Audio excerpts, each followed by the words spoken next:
JF Stretford, Paddock, this is the Paper Talk. As you can see, I'm in the studio, so you know what that means by now. It means you can get involved in the comments and the chat and let us know what you think about all the latest Manchester United news. We're going to be talking about Amad Diallo. He's obviously gone to Rangers. Whether anyone else is going to be following him, not to Rangers, but following him out of the Old Trafford exit door, if you will. He's gone on a loan as well, so let's not make that clear before anyone thinks we've got rid of a potentially future star. We'll also be looking at some international debuts and the ongoing, the never-ending, it seems, Jesse Lingard saga. I mean, I say that never-ending and ongoing. It's only been about a week and a half, I know, or something like that. But yeah, it's still rumbling on, and it looks like other clubs, not just Newcastle United, could be interested in him. So do get involved and let us know what you think about all those stories. And if you've got any stories of your own, a few comments coming in. Dale Gibson, morning everyone. Joyka Trot, morning Jay. Parth Trayan, morning Jay. Ronan Earls, morning Jay. Thanks guys, morning to you as well. Right, we'll just a little update on the debuts. Some Manchester United debuts are on the horizon, it would seem, or not on the horizon, actually, have happened. Sorry, get that right. Yeah, there was a pair of international debuts for Facundo Palestre and Zidane Iqbal made their senior international debuts during Thursday's World Cup qualifiers. Palestre, who was spending the season on loan at Spanish side Alaves, was selected from the off for Uruguay's crucial visit to Paraguay after making it into Diego Alonso's squad for the first time. It goes on to say Palestre played on the right side of midfield. Impressed me in pre-season, Palestre, didn't he, with those couple of cameos? And I think he's a player obviously got a bright future. Was a very sort of, for me anyway, a surprising signing when we made him. Was it last summer? Not the summer just gone, the summer before. People looked at it and thought, who is this kid? You know, what's a bit of a surprise. I didn't see that one coming. But obviously got a bright future ahead of him, and the fact he's getting into Uruguay's squad tells you all you need to know about him. Zidane Iqbal, who I was talking about yesterday, he played for Iraq. He played 8 minutes for their trip to Iran in the Azadi Stadium in Tehran. Zidane Iqbal, who gave a fantastic interview the other day, which I was speaking about on yesterday's Paper Talk. He was saying how he's proud to be a Mancunian, he's proud of his Pakistani heritage, he's proud of his Iraqi heritage, he's proud of his English heritage, he's just proud of all the heritage he's got, and rightly so. So he seems like a well-grounded young man. Those two have had international debuts, which is a positive for them, of course, and who knows what the future holds. Hopefully it'll be very, very bright, and at Manchester United, that's what we need to see. Irish in Finland says, any news for possible ins? I'll give you a little bit of a teaser, because we've just been speaking to a leading German football expert. Guido Schaefer is his name, and he's someone who knows Ralf Rangnick very well, and we spoke to him for the Tier 1 Transfer podcast, which is going to be up later. And I asked him about Amadou Haidara, because he knows about RB Leipzig, and there's been these stories that maybe Amadou Haidara could be a last-minute deal for Manchester United. And he wasn't too keen on that deal, not because he didn't think it could happen, but he didn't think he was good enough. So you have to wonder whether United are looking at some players and thinking, okay, they're not good enough, or is it just a case of the board just not giving Ralf Rangnick the funds that he needs because they don't want to give an interim manager money or a caretaker manager money or whatever? It's just very confusing. It's very disappointing, to be honest with you, that we haven't gone and got, maybe not someone who's not good enough, obviously, but a midfielder that we need, because it's obvious we need strengthening in that area, and it looks like with, 48 hours or whatever, 3 days of the transfer window left, it doesn't look like it's going to happen. But who knows? D-Man says, ooh, German football agent friend. I like that. Make sure you clicking on the link if you want to become a member. We've got a behind-the-scenes membership video there and a few extra content as well. And if you're not subscribing to the channel, do subscribe to the channel. Now, Amad Diallo has gone, and he's left us. He's gone to Rangers, but don't panic. He's only gone on loan. That was confirmed yesterday. Rangers confirming loan signing of Amad Diallo till the end of the season. It looks like there's not a right to buy there, option to buy even. It's just a low move for him, and he goes straight into the squad for Saturday's match at Ross County, according to the Rangers website. And we'll add further to manager Gianni Van Bronckhorst's attacking options, given his pedigree from two of Europe's top leagues as well as continental competition. All right, his pedigree from two of Europe's top leagues. He didn't really play a lot in Serie A, did he, to be fair, at Atalanta. He's barely played for Manchester United. He's obviously got, a very talented player. Looks like he's got a bright future.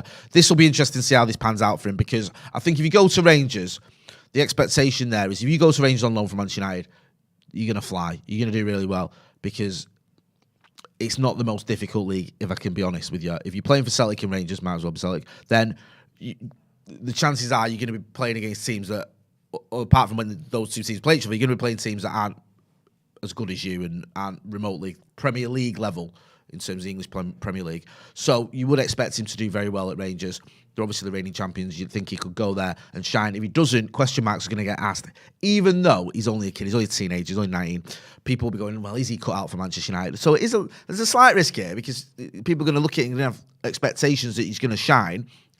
But you think it's a risk worth taking because I expect him to do well there. From what I've seen of him, he's a very talented player. We had Fabrizio Romano on the channel a little while ago, and he was raving about him, and he said he'd spoken to Atalanta players who'd been training with Diallo, and they were very impressed. And Romano said he was surprised that Juve didn't come in for Diallo, because obviously the Italian connection. He said he thought someone like a Juventus might have come in for him, but they didn't, so he ended up coming to Manchester United. Now, it was a weird one with Diallo, because, and I suppose you can put Palestri in this bracket as well. I get it. I get signing young, talented players before they burst onto the scene properly. I understand that idea, and I think that sometimes you have to act quickly and you have to get in there first. There's an element of that with Cristiano Ronaldo. And I'm not saying he's going to be as good as Cristiano Ronaldo, obviously, but you never know, but I doubt it. But my point is, United acted quickly there, and if we hadn't, Ronaldo was on his, I think he was going to go to Arsenal, and Fergie sort of pulled the trigger and said, listen, this kid, he saw him against us, I think it was John O'Shea, gave a torrid time to, and we got in there, almost, I think we signed him the day we played him almost. It was like, let's get the deal done. So I understand why you have to act fast, because if you don't, other clubs come in and then you miss out on them. Then when you do want to buy them further down the line, the 70, 80, 90 million or whatever. The only thing that sort of surprised me a little bit about that summer, where we bought in the likes of Telles, Cavani, Van De Beek, Diallo and Palestri, was that we bought all these players, and other than Cavani, none of them really went into the first team. I know Telles had a little bit of a dalliance with the first team. That Van De Beek had, cameos, but he didn't really ever nail down a first team place, did he? They were all for the future, and we needed someone who could come into the first team in midfield, really, and play there week in, week out. And I think that had Ole Gunnar Solskjaer used all that money that he spent on the likes of Palestri and Diallo, and maybe even Van de Beek as well, and bought a defensive midfielder with it, then he could have kept his job. I think he would have had a better chance of keeping his job. So it was a little bit strange that we bought all these players and we spent all this money, and yet we didn't spend any money on the one area that was obvious we needed strengthening.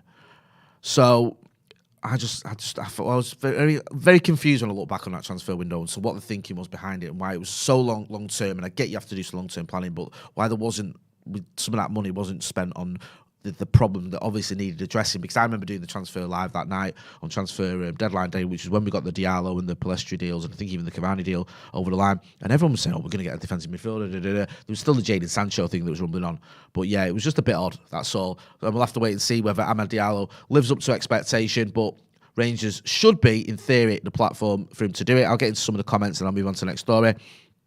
Jesper Harder says, Rangers are about to sign Andrea Skov Olsen from Bologna. Plays the same position as Amad. Hope he still gets game time.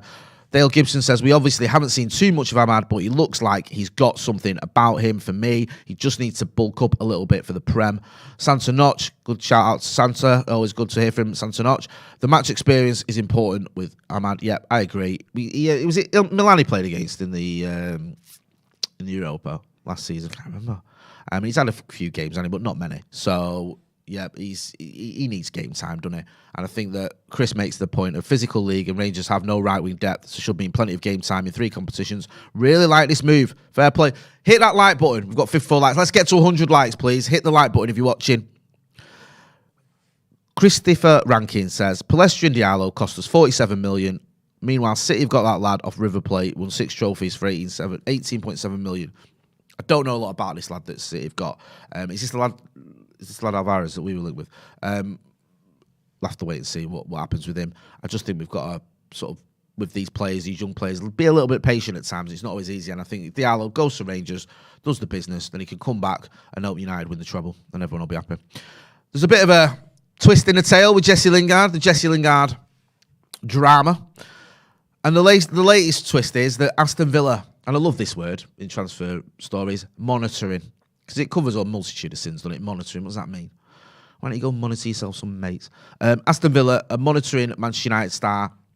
A shock transfer claims made. This has come from Brummie Outlet, Birmingham Live, so this is someone, obviously, they're like I was going to say the Manchester Evening News equivalent of Birmingham, but I know what, I'd be harsh on them. They might be actually, very good.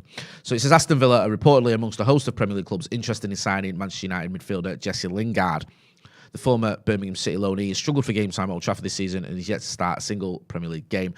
Now, the thing with Jesse Lingard, we know that Newcastle are in for him, and if you don't know what's going on with Newcastle and the Jesse Lingard, the update, and I sort of had this yesterday, but I'll continue it because it's still being spoken about. Still being spoken about to this day. Newcastle wanted Jesse. Jesse wanted to go to Newcastle. Ralph Rangnick was happy for him to go to Newcastle. Newcastle were going to pay a fee that they thought was appropriate. I think it was around £6 million and cover his wages as a loan deal to the end of the season. And then United included this clause of relegation clause. So if they don't get relegated or really escape clause, the Newcastle have to pay, I think it was around £12.5 million or something like that. Newcastle are saying that's out of order. Not everyone, lots of people having a meltdown when they're saying, we're treating Newcastle different, West Ham would have had to pay this, United are playing hard, but Newcastle, it's so unfair. It's nonsense. Newcastle have got money. If they stay up in the Premier League, it's worth hundreds of millions to them. So I'm not surprised we've done that, to be honest with you, even though I'm not a big fan of the way our club is run, and I'm certainly not a fan of the owners trying to get more money out of anyone. But it kind of makes sense, this one. So Newcastle might not be happening. Villa could be happening. That's the latest on that one. There might be another twist. Who knows? Maybe West Ham or someone will come in for him. Maybe he'll end up staying. I don't know. But as always, we'll keep you updated as and when any developments occur. There's also a little bit of a Donny Van De Beek update. This was yesterday. I think this was James Ducker in the Telegraph saying that Valencia are in talks about taking Donny Van De Beek on loan. Now, that's as well as Crystal Palace. Crystal Palace looked like they were in pole position to sign Donny Van De Beek at the end of the season, and apparently that deal was a loan move without an option to buy. So that was just a loan move. Go to Crystal Palace, show us what you're about in the Premier League, and then come back, hopefully, join Diallo in winning the treble for Manchester United. Anyway, now Valencia in for him. I would like to see Donny Van De Beek go to Crystal Palace, because I think the big question is, can he do week in, week out in the Premier League? And that will answer that question once and for all. You go to Palace, you play week in, week out. Hopefully you do really well. You can come back and go, okay, we know we can do it in the Premier League, because he's just not getting that opportunity for whatever reason at Manchester United. If he goes to Valencia, he could do well at Valencia, and people could still say, yeah, but can he do it in the Premier League? Can he? Yeah, but La Liga and Valencia, it's not the same, is it? So for me, the Crystal Palace move makes a load of sense. Get him over to there. Patrick Vieira, they've got a good team there. They're doing well. If you look at the likes of Easy and Conor Gallagher and obviously Zaha and a few others as well. I saw them against Liverpool. I thought they had done by that VAR decision, but we won't go into that. So that move makes a lot of sense. Get Donny Van De Beek in the Premier League, playing for a club that plays good football in a system that you think would suit him, and then he can come back and shine for us. Harris Khan says we need Paulina J. He's spamming that one, so he's obviously very keen on him. And also JM, I like that one. It's very similar to me on. He's saying about Lingard, if they want him and want to stay up, they should fork out for him. Simple. They will lose so much for going down. Andrew says hello from South Africa. Mr. Squarehead1234 says, Howard finding 60 million for a winger, but us getting a CM was a total non-starter. We're sleepwalking again. Yeah, is anyone concerned about that? It doesn't look like anything's happening, does it? I'm getting the impression we're not going to sign anyone this transfer window. And that's a little bit disappointing, because you look at where we are in the table, you look at the problems we've had this season as well, you think we do need to bolster our midfield especially. I think midfield is the area that everyone agrees is the most obvious one, or most people agree is the most obvious one. But at the minute, unless there's some last-minute shenanigans going on, it doesn't look like it's going to happen. So people saying that they're a bit disappointed about that. Also, hang on a minute. What's this? Someone's saying to me, they've sent me a message. Let me just check this, see if it's anything worth reporting on. No, I can't find it. So, sorry. Hang on a minute.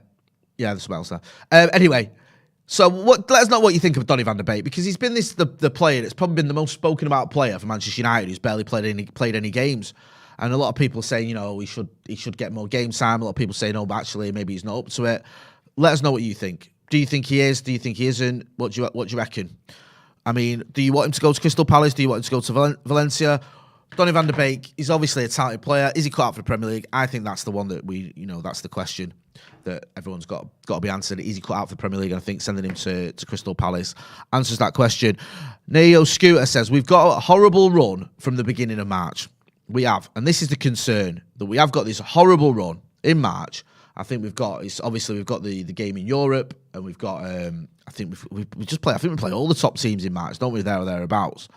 And you think, if we're not strengthening, we might look at it now and going, okay, we're doing well against the likes of Crystal Palace, and we're doing well against the likes of not doing well against the likes of Crystal Palace, so we're doing well against the likes of West Ham and Brentford. But when we start playing the top teams, are we going to be good enough? Are we going to be ready for them? I'm not so sure. Hopefully we will. People getting in the chat and having a little bit of discussion about who we should get. Ed T says Valencia might be useful if you're still playing Gary Neville's image. Mr. Squared 123 talking about Rice. Yeah, I think the problem is that if we go for someone like Declan Rice, we are going to have to pay top whack for him. But is it worth it? Is it worth going all out for Declan Rice in the summer, paying that big money if he's going to come straight into the team and be just the player we need? Who knows? We'll have to wait and see. I'm going to wrap it up there. Don't forget to hit that like button. And if you're not subscribing to the channel, subscribe to the channel. We've got loads of good content coming up as well, including an interview with Guido Schaefer over in Germany. He's telling us all about Ralf Rangnick. He knows all about him. He's interviewed him loads of times and he's known him for years. He also used to play alongside Jurgen Klopp, so he knows his stuff when it comes to German football. So make sure you're checking that out. I'll be back later on with Stephen Howson and a guest for The Brew. This has been Paper Talk. Thanks for watching.